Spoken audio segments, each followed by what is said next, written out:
Olá, eu vou fazer esse vídeo para vocês entenderem um pouco da legalidade desses decretos, dos lockdowns, que diz a Constituição, o Código Penal, e uma sentença que saiu, uma decisão, na verdade, que saiu na data de hoje, relaxando a prisão em flagrante de um comerciante que foi preso em Ribeirão Preto, porque insistiu em trabalhar.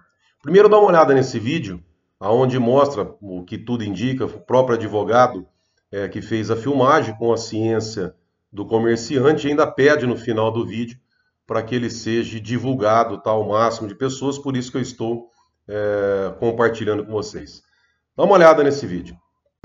Fala, Eduardo, como é que tá as coisas aí? Tudo bem, tudo certo, chegou o almoço, né? Tá tudo bem, eu tô me sentindo bem, eu tô com a minha consciência tranquila, eu tô lutando pelo bem maior, sabe? Pela liberdade de ir e vir, tá? Isso aí, Eduardo. Força pra você, tamo junto, viu? Obrigado, pessoal, obrigado pelo carinho de vocês, compartilha aí, faz chegar isso longe.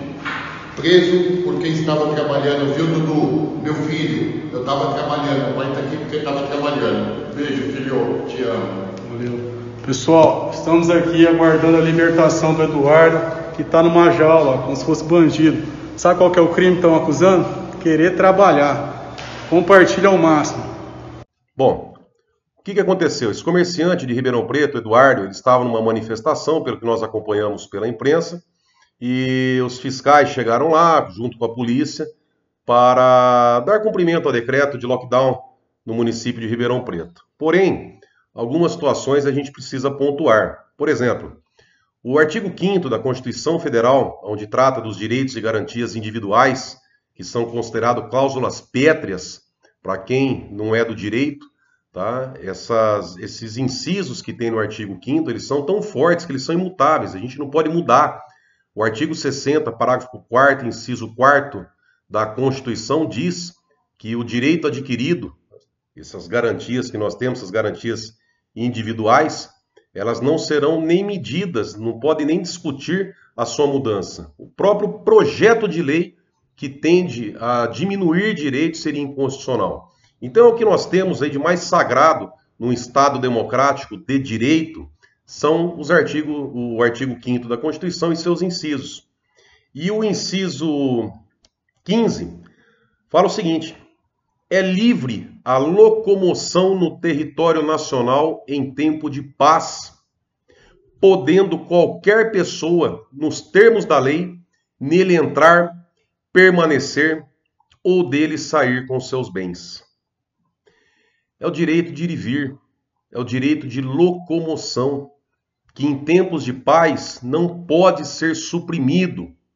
Poderia haver aí uma diminuição desses direitos, no caso de estado de sítio, no estado de defesa, no estado de sítio, mas existem aí vários requisitos que devem ser preenchidos pelo presidente da República, comunicando o Congresso para sua decretação e com um prazo definido. Enfim, governador de estado não pode restringir a liberdade de ir e vir do cidadão. Prefeito municipal não pode restringir a liberdade de ir e vir do cidadão. A situação é difícil, é drástica, é calamitosa, mas não se rasga a Constituição da República, meu Deus. Ainda que fosse o caso de decretar estado de defesa, estado de sítio, mas seriam argumentos constitucionais, com previsão legal. Agora, governador proibir o cidadão de ir e vir, de abrir o seu comércio. Por que eu estou falando isso? Porque eu vou ler para vocês uma decisão que saiu no dia de hoje a respeito do comerciante lá de Ribeirão Preto. Essa decisão foi proferida pelo o foro da 41ª Central Judiciária de Ribeirão Preto, na vara de plantão. Tá? O juiz foi o Dr. Giovanni Augusto Serra Azul Guimarães. O comerciante foi preso em flagrante. E aí, olha só, tem algumas páginas aqui, mas olha só que interessante a decisão do juiz. Trata-se de comunicação de prisão em flagrante de Eduardo José Cornélio de Oliveira pela suposta prática dos delitos previstos nos artigos 268, 286 e 330 do Código Penal. Dispensada a realização de audiência de custódia nos termos do provimento, enfim, a Defensoria Pública pleiteou a concessão de liberdade provisória ao preso, sustentando a ausência dos requisitos autorizadores da prisão preventiva, enquanto o Ministério Público pugnou pela conversão da prisão em flagrante em preventiva. Em suma, por ter o indiciado reiterado o descumprimento de determinações sanitárias e incitado outros comerciantes a fazerem o mesmo em desrespeito aos decretos de calamidade pública. Ou seja, o Ministério Público foi a favor da prisão preventiva desse homem que estava lutando para sobreviver, para levar o sustento para sua casa. Para ele, assim como para milhões de brasileiros, a Covid é um risco, mas a fome é fato. Continuamos. Diz o juiz: a prisão em flagrante comunicada é manifestamente ilegal e deve ser relaxada nos termos do artigo 5º, inciso 65 da Constituição da República e do artigo 310, inciso 1º do Código de Processo Penal. Aqui surge mais um problema. Na fundamentação, pelo entendimento desse juiz, essa prisão é ilegal. E aí o que acontece? Pode gerar um grande problema para a polícia e para os fiscais. Porque a partir do momento que ninguém, pelo princípio da legalidade, ninguém é obrigado a fazer ou deixar de fazer algo, senão em virtude de lei, e aqui o judiciário está entendendo que essa prisão é manifestamente ilegal, a questão que fica é a seguinte: os policiais teriam agido com abuso de autoridade? O cidadão que for preso em flagrante pela polícia, numa situação dessa, desrespeitando o decreto e não lei, esse cidadão, ele também pode dar voz de prisão para o policial? O artigo 301 do Código de Processo Penal diz que qualquer um do povo pode, e as autoridades policiais devem dar voz de prisão a quem esteja em flagrante delito. Pois bem, se há esse entendimento que a prisão é ilegal, que não se pode, a gente vai continuar lendo esta decisão, então quer dizer, se essa prisão é ilegal, a polícia não pode prender. Se ela está prendendo, ela está agindo com abuso de autoridade. Se está agindo com abuso de autoridade, está em flagrante delito. E se está em flagrante delito, qualquer um do povo pode dar voz de prisão. Olha a situação que está deixando até os nossos policiais, polícia militar, delegados de polícia. Olha a gravidade dessa situação, a gravidade dessa mácula à Constituição da República. Não coloca só a lei, o texto frio da lei, mas o cidadão, a polícia militar, a polícia civil, colocam todos numa situação difícil por falta de amparo legal.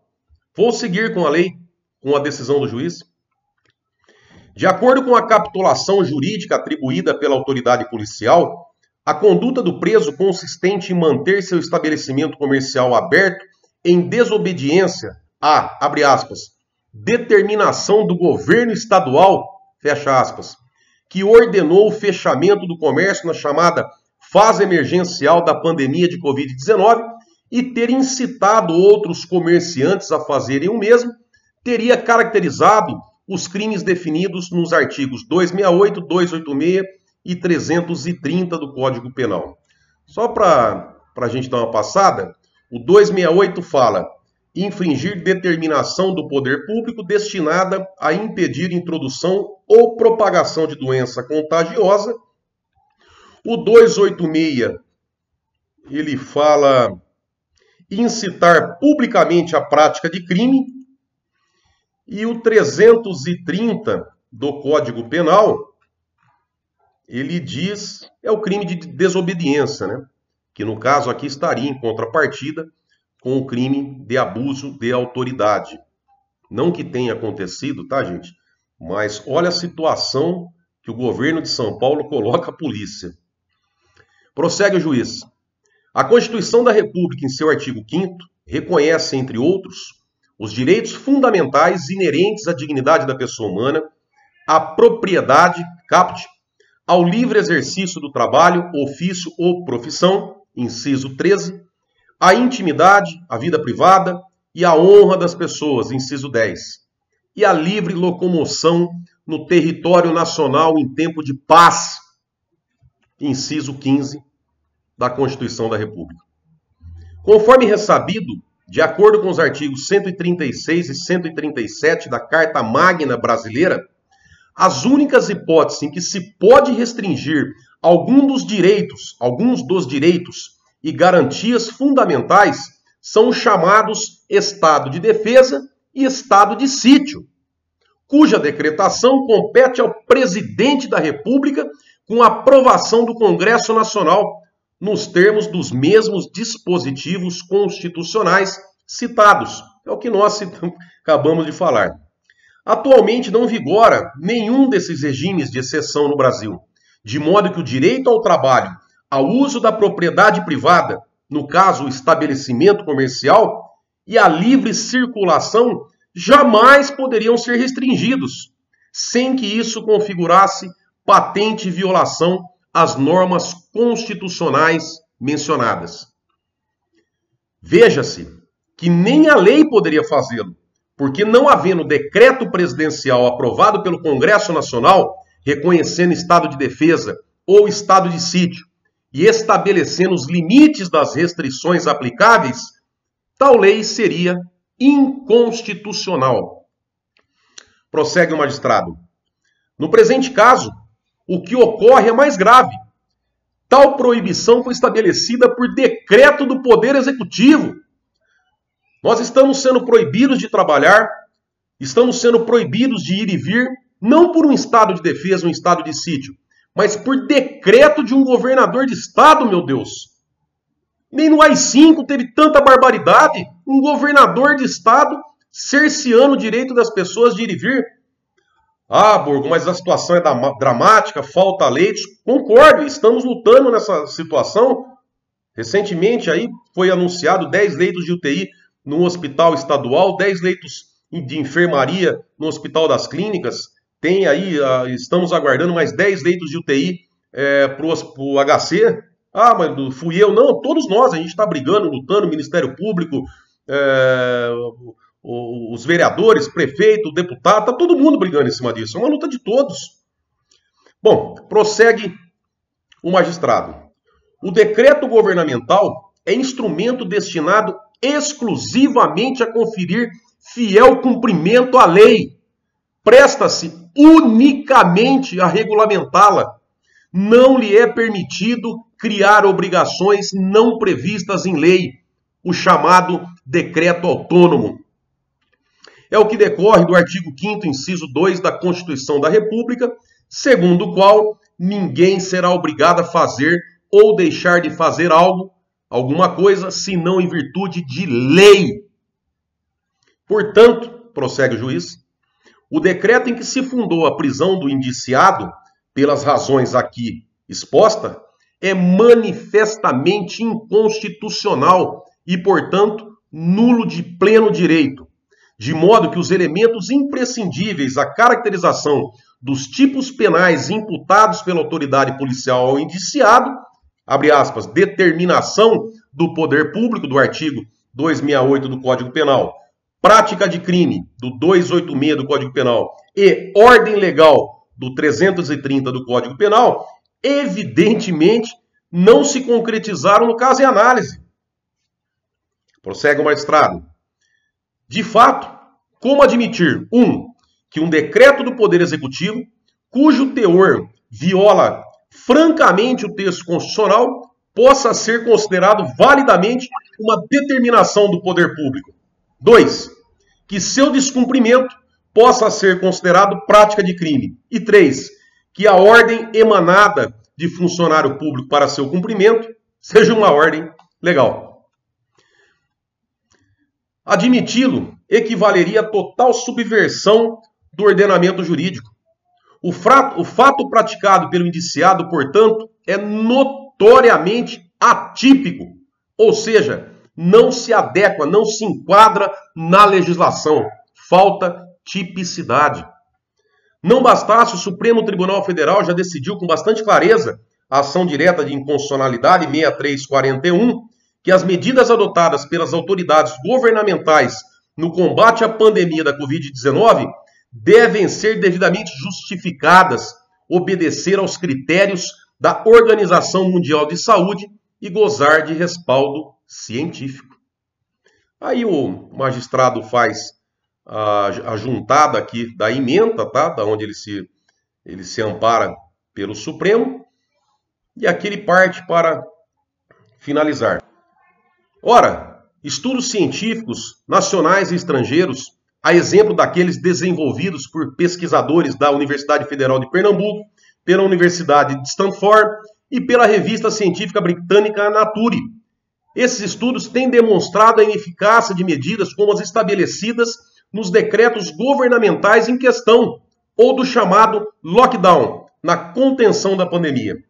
E a Organização Mundial da Saúde já apelou aos governantes para que deixem de usar o lockdown, medida que tem apenas uma consequência que você nunca deve menosprezar: tornar os pobres muito mais pobres, prossegue o juiz. Qual então o respaldo do decreto governamental no qual se fundou a prisão do indiciado diante da Constituição da República, da decisão do Supremo Tribunal Federal pertinente ao tema, e além das orientações da Organização Mundial de Saúde e da ciência? Absolutamente nenhum. Ante exposto, termina o magistrado, dada a manifesta ilegalidade da prisão em flagrante do indiciado, determina o seu imediato relaxamento, com fulcro no artigo 5º, inciso 65 da Constituição da República e nos artigos 310, inciso 1 do Código de Processo Penal, espeça-se alvará de soltura. Reconhecida a ilegalidade da prisão em flagrante, por consequência, deve ser reconhecida também a ilegalidade da apreensão dos bens pertencentes ao indiciado, descritos no auto de exibição e apreensão de folhas tais. Então, gente, por essa decisão desse magistrado, tá, uma decisão muito bem fundamentada, fica evidente a ilegalidade desses decretos do governador do estado de São Paulo, proibir as pessoas do seu direito sagrado de locomoção em época de paz. Ainda que fosse em tempos de guerra, caberia ao presidente da República. Porém, esse trauma constitucional que vem sendo causado, em especial pelo governador Dória, não atinge só a população que está tentando trabalhar, mas a polícia, que não tem segurança para cumprir esse decreto, que recebe ordens para ir lá e prender esse comerciante, mas que pode também ser penalizada, porque futuramente, reconhecendo que a prisão foi declarada inconstitucional, ilegal, como nesse caso, o que proíbe um cidadão desse de processar depois o policial, até penalmente, criminalmente, até pedir indenização para o Estado. Então, olha a insegurança jurídica que estamos sofrendo. Esses governadores, em especial o governador Dória, é louco. Esse cara tá louco, ele tá xarope. Tá aqui, isso não é, eu acabei de ler para vocês, não é uma opinião individual minha, unilateral. Eu li uma sentença de um magistrado de Ribeirão Preto. Algo tem que ser feito. Não tem mais como aceitarmos todas essas ordens, esses decretos do governador.